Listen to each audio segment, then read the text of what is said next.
Malam itu, aku baru saja pulang dari rumah temanku, sehabis menghadiri acara ulang tahun teman kuliahku. Sampai di rumah jam 11 malam, ternyata Biksumi, pembantu mamaku yang membukakan pintu untukku. Biksumi baru 3 bulan bekerja di rumah mamaku, namun pembawaannya yang ramah membuat dirinya cepat akrab denganku. Aku sendiri merasa senang sejak Biksumi bekerja di rumah ini. Sebab aku jadi punya teman ngobrol saat berada di rumah. Usia Biksumi sekitar 38 tahun. Wajahnya tidak cantik, namun tidak pula membosankan bila dipandang berlama-lama. Awalnya, aku menganggap Biksumi sama seperti Mbok Sium, pembantu lama kami yang sudah berhenti kerja karena sudah cukup tua. Mbok Sium cukup lama menjadi pembantu sejak aku masih kecil. Hanya saja orangnya agak cuek dan jutek, sehingga aku jarang ngobrol dengannya. Biasanya kalau sudah di rumah, aku langsung masuk kamar dan sibuk main HP atau nonton film. Namun sudah 3 bulan ini, Mbok Sium berhenti kerja dan memilih pulang kampung untuk ngurusin anak dan cucunya. Sebelum berhenti kerja, Mbok Sium membawa Biksumi ke rumah mamaku untuk menggantikan pekerjaannya sebagai pembantu. Biksumi masih ada hubungan kerabat dengan Mbok Sium. Dia adalah istri dari adik sepupu Mbok Sium di kampung halaman.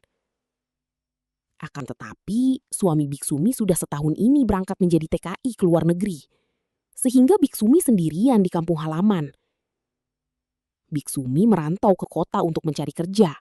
Bukan hanya karena untuk membantu perekonomian keluarganya. Tanpa sepengetahuan Biksumi, Mbok Siu menceritakan kepadaku bahwa keluarga sengaja menyuruh Biksumi bekerja di kota. Sebab baru saja 6 bulan ditinggalkan suaminya merantau menjadi TKI. Biksumi sudah pernah ketahuan sedang bermesraan dengan suami tetangga. Aku awalnya cuek saja dengan cerita Mbok Sium itu. Tapi lama-lama aku menjadi penasaran juga terhadap Biksumi. Sebenarnya Mbok Sium menceritakan hal itu agar aku dan mamaku bisa menjaga Biksumi. Supaya selama bekerja di rumah kami, jangan sering keluar rumah, apalagi keluyuran ke tetangga.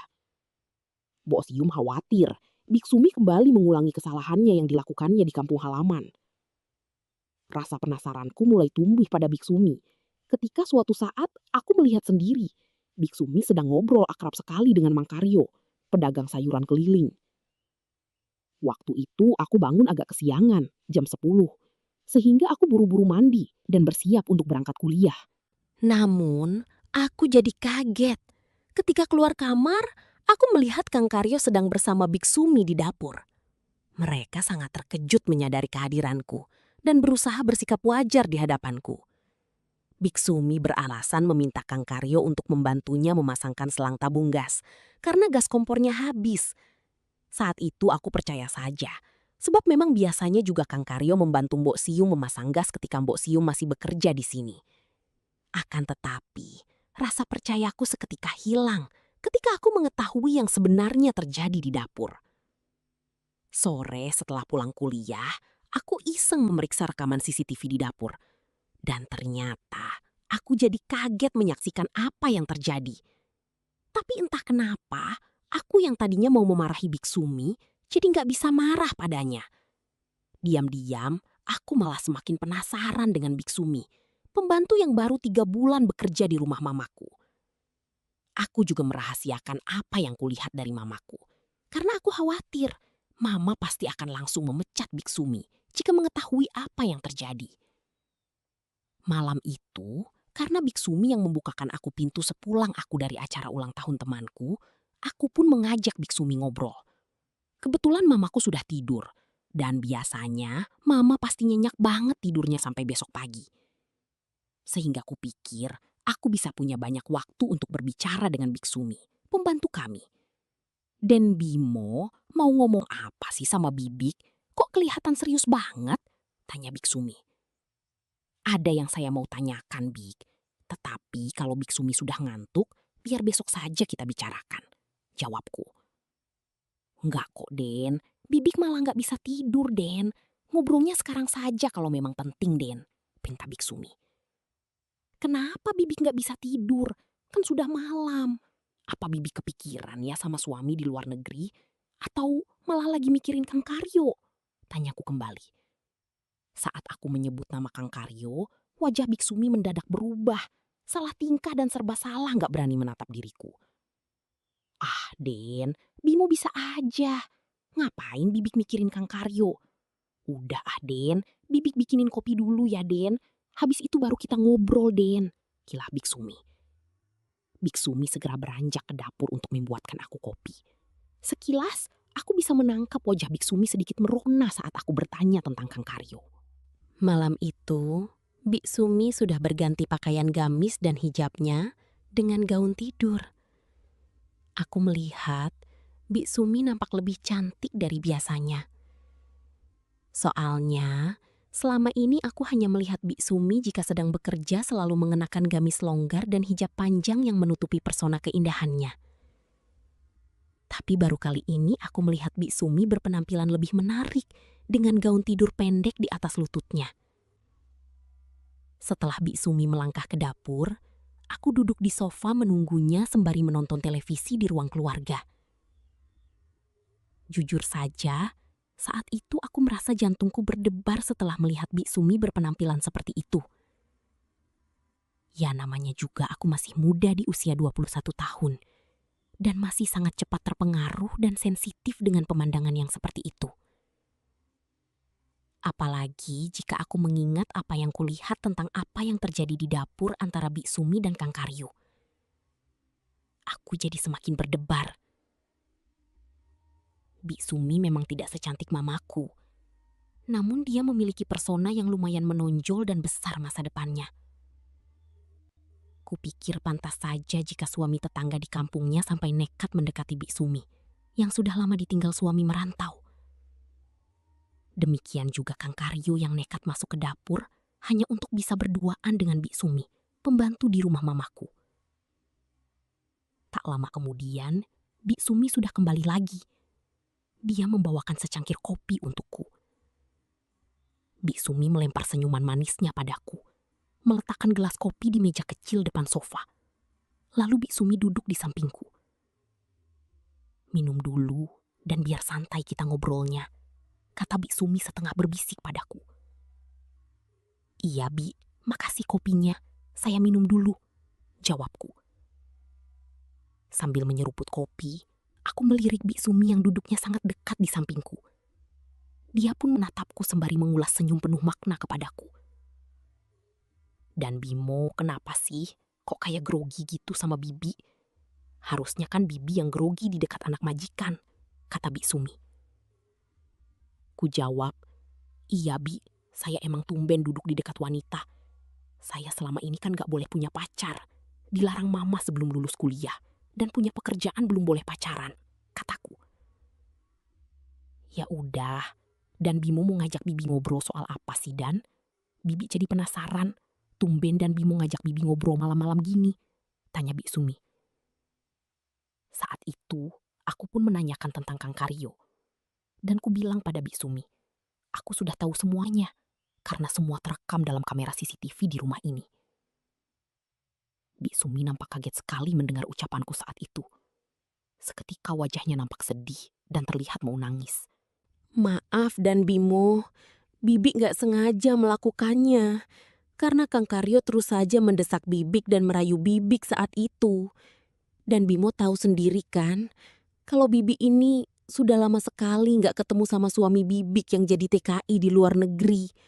Jelas Biksumi, sembari meneteskan air mata. Saya tahu akan kondisi dan keadaan Bibik yang jauh dari suami, Bi. Akan tetapi, hal itu nggak bisa dibenarkan, Bi. Apalagi, saya juga sudah tahu kalau Bibi juga pernah melakukan sebuah kesalahan yang sama ketika di kampung halaman dulu. Timpalku dengan nada tegas.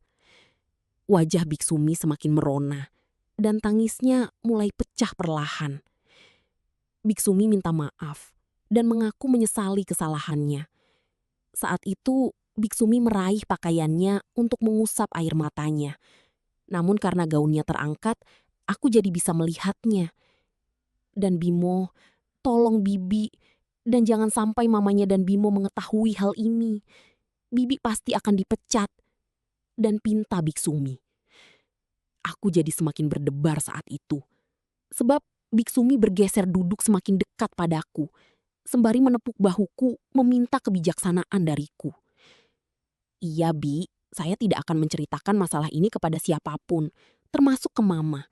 Tapi Bibi harus janji sama saya, kataku. Janji apa, Dan? Iya, Dan, Bibi akan janji, tanya Biksumi. Ku jawab, Biksumi harus janji, jangan mengulangi lagi dengan Kang Karyo, Bi. Sebab Kang Karyo kan sudah punya anak dan istri, kataku. Iya, Dan Bimo, Bibi janji. Terus janji apa lagi, Dan? Tanya Biksumi. Satu lagi, Bibi harus janji mau ngajarin saya, Bi. Ujarku dengan sedikit bergetar dan malu-malu. Iya, Dan bisa saja bikin Bibi khawatir dan sedih. Tetapi malah sekarang bikin jadi tersenyum deh. Dan Bimo, lucu kata Biksumi. Biksumi bilang mana mungkin dia berani ngajarin aku sebagai anak majikannya. Apalagi ngajarin sesuatu yang dilarang sama mamaku. Pacaran saja aku gak boleh sama sekali. Apalagi mau melakukan sesuatu yang lebih dari itu. Bibi gak berani Dan. Takutnya mamanya Aden tahu Dan. Bibi bisa dipecat Dan. Kilah Biksumi. Ya sudah, kalau Bibi mau rahasia Bibi tersiar dan jadi viral, kataku sok cuek. Biksumi terdiam menatapku dan bertanya, Dan Bimo serius Dan mau sama Bibi? Dan Bimo mau belajar sama Bibi? Bibi kan jauh lebih tua dari Dan Bimo. Dan Bimo masih muda dan ganteng banget. Lebih baik Dan Bimo cari pacar saja. Pasti banyak gadis yang suka sama Aden, ujar Biksumi. Aku tak menjawab lagi. Akan tetapi, ku jawab dengan tarikan tanganku yang membuat Biksumi jadi terkejut saat berlabuh dalam dekapanku. Sejak awal Biksumi bekerja di rumah mamaku menggantikan Boksiem. Sebenarnya aku sudah merasakan kalau Biksumi memang berbeda dengan Boksiem. Perhatian Biksumi kepadaku lebih besar jika dibanding Boksiem dulu. Boksiem sangat jarang mau berbicara dan ngobrol sama aku. Tapi Biksumi berbeda. Sejak awal Biksumi sudah nampak ingin mendekatiku lebih akrab lagi sebagai anak majikannya. Sejak kecil, aku memang terbiasa sendiri di rumah, karena aku adalah anak satu-satunya dari mamaku. Mamaku bekerja sebagai pejabat ASN Pemda yang sudah lama menjadi single parent untukku. Papaku sudah lama meninggal dunia di saat aku baru saja masuk sekolah TK. Semenjak saat itu, Mama membesarkanku dengan sangat memproteksi diriku. Aku tumbuh menjadi anak yang introvert dan lebih senang menyendiri. Sebab sejak SD pun aku gak boleh main apalagi keluyuran bersama teman-temanku. Kegiatanku terbatas, hanya sekolah, dan pulang sekolah aku biasa menghabiskan waktu di kamar sendirian. Bahkan hingga kuliah saat ini, aku juga jadi lebih merasa nyaman dengan kesendirianku kalau sedang berada di rumah. Aku jadi lebih sering bergaul dengan dunia maya, lebih suka main game di HP, atau sekedar nonton film terbaru di internet. Namun setelah kehadiran Biksumi, aku jadi merasa memiliki teman untuk ngobrol dan curhat tentang perasaanku. Aku bilang ke Biksumi, sebagai anak lelaki yang sudah kuliah, terkadang aku iri dengan teman-temanku. Mereka bisa mengekspresikan diri sebagai anak muda yang memiliki banyak teman dan pergaulannya luas. Bahkan di acara ulang tahun temanku, pemuda seperti diriku membawa kekasih mereka dan bisa tertawa bahagia bersama kekasihnya. Sementara aku, sampai usiaku 21 tahun, sama sekali tak pernah memiliki teman wanita, apalagi seorang kekasih. Biksumi terdiam mendengar ceritaku malam itu. Dia juga membiarkan saja tanganku mendekapnya sembari ngobrol. Lalu tak kusangka, Biksumi meraih wajahku agar menatap matanya. Kami jadi saling berpandangan untuk sekian waktu. Harusnya, Den Bimo itu bersyukur punya mama yang sangat menyayangi Den Bimo, kata Biksumi. Mamanya Den Bimo tentu melarang Den Bimo untuk berpacaran, karena ingin Den Bimo sukses dulu pendidikannya dan dapat kerja. Apalagi zaman sekarang, Den, banyak loh anak muda yang gagal masa depannya karena salah pergaulan. Den Bimo harus bersyukur. Den punya mama yang sangat memperhatikan Den Bimo, tambah Biksumi. Ku jawab, "Iya, Biksumi. Tahu Mama sangat sayang padaku. Tapi saya juga kan seorang pemuda biasa yang juga ingin memberikan kasih sayang saya kepada seorang wanita." Lagi-lagi Biksumi tersenyum manis saat mendengar ucapanku. Kulihat wajahnya semakin cantik dan sangat dekat di hadapanku. Malam itu, aku jadi merasakan ada sebuah getaran dalam jiwaku yang selama ini tak pernah sama sekali aku rasakan sebelumnya. Kata Biksumi, "Sudah Den, mendingan Den Bimo fokus kuliah dan jangan mikirin wanita dulu. Besok juga kalau sudah sukses, pasti banyak wanita yang akan hadir dengan sendirinya. Apalagi Den Bimo kan gagah dan tampan. Mana ada sih wanita yang bisa menolak Den Bimo?" Bisik Biksumi. Suasana malam itu sangat berbeda. Tak pernah kurasakan perasaan nyaman seperti itu saat berada di dekat Biksumi. Walau dia hanya seorang pembantu, namun aku merasa Biksumi mampu memahami perasaan galau di hatiku. Lalu ku bilang padanya, "Kalau memang gak ada wanita yang menolak saya, kenapa Bibik menolak permintaan saya?" Tanyaku. Seketika Biksumi kembali terdiam. Bisa kurasakan sebuah kebimbangan terpancar di raut wajahnya. Melihat wajah Biksumi yang sangat dekat denganku, aku mulai merasakan ada suatu perubahan dalam diriku yang tak bisa kukendalikan. Apalagi saat itu Biksumi tak membalas pertanyaanku. Dia menatapku lebih dekat lagi, lalu sekejap mulai memejamkan kedua matanya. Malam semakin larut. Gejolak jiwa mudaku seperti meronta dalam batinku ketika Biksumi memberikan sebuah isyarat padaku. Dan aku tak tahu harus bagaimana menyikapi semua ini. "Den Bimo," bisik Biksumi, "Aden beneran mau sama Bibik malam ini?" Tanyanya dengan mata tetap terpejam. "Iya, Bik. Kenapa Bibik tanyakan hal itu?" kataku. "Karena Bibik khawatir, Den. Obrolan kita mulai membuat Bibik jadi merindukan suami Bibik, Den. Sementara suami Bibik kan sedang merantau jauh jadi TKI di luar negeri," kata Biksumi. Saat itulah, aku tak kuasa berpura-pura lagi. Aku pun langsung saja mendaratkan tanda kasihku kepada Biksumi. Biksumi sebenarnya adalah wanita yang sangat setia pada suaminya. Pernikahannya dengan suami sudah memasuki tahun ke-12, dan selama ini rumah tangganya baik-baik saja. Hanya saja, karena masalah himpitan ekonomi, sang suami harus meninggalkannya untuk mencari nafkah menjadi TKI ke luar negeri.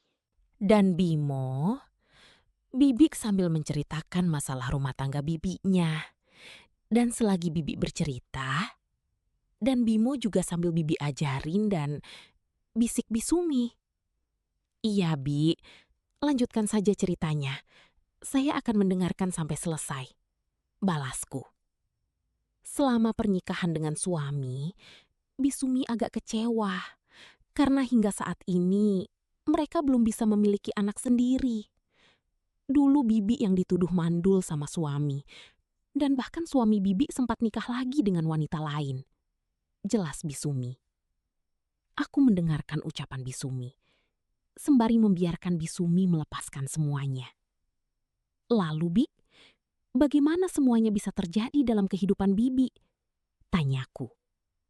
Bisumi menjawab, "Dulu suamiku nikah lagi, dan tapi ternyata dengan istri mudanya pun gak bisa memiliki anak. Malah akibat nikah lagi, kondisi ekonomi suami Bibi jadi semakin terpuruk, dan dia dipecat oleh kantornya. Sebab istri keduanya itu ternyata materialistis dan..." ujar Bisumi. Aku tetap mendengarkan Bisumi. Kulihat jam di dinding sudah menunjuk pukul 1 malam. Dan televisi masih menyala di hadapan kami. Bisumi terus bercerita sembari berpindah tempat. Dia berlutut di depanku. Katanya pegal duduk terus di sofa. Bisumi mengaku kecewa dengan suaminya. Apalagi di saat merantau menjadi TKI. Bisumi yang harus menanggung biaya keberangkatannya. "Terus, Bibi dari mana mendapatkan uangnya?" tanyaku sembari tanganku mengusap rambut ikal Bisumi. Bisumi mendongak menatapku, lalu melempar senyuman yang sangat manis padaku, sebelum menjawab pertanyaanku. Bibi terpaksa mencari uangnya dengan melakukan apa saja. Dan Bibi terpaksa meminta bantuan juragan mertotuan tanah di kampung Bibi dan Bisumi sesekali bercerita. Namun sesekali sibuk sendiri dengan apa yang mulai menarik perhatiannya. Malam itu aku jadi mengerti kenapa Bisumi sampai melakukan kesalahan bersama suami tetangga di kampungnya. Aku juga jadi paham kenapa Bisumi tak mampu menolak rayuan dan godaan dari Kang Karyo pedagang sayur keliling itu. Bisumi memberitahuku semuanya. Dia juga mengajariku tentang arti kehidupan. Dan Bimo mau Bibi teruskan ceritanya. Dan tanya Bisumi dengan lirih. Tatapan mata Bisumi membuat jiwaku terasa terbang dan melayang semakin jauh. Iya Bibi, teruskan. Tapi saya merasa haus dan ingin melahap buah yang segar Bibi, kataku.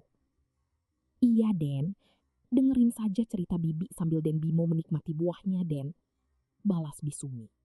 Malam itu, Biksumi menceritakan semua pengalaman hidupnya. Sementara di waktu bersamaan, Biksumi pun memberikan sebuah pengalaman yang selama ini tak pernah kudapatkan. Sejak saat itu, hubunganku dengan Biksumi jadi semakin akrab. Tidak lagi seperti pembantu dan anak majikan. Mamaku ikut senang melihat perubahanku yang lebih bisa bersikap menghargai pembantu rumah tangganya.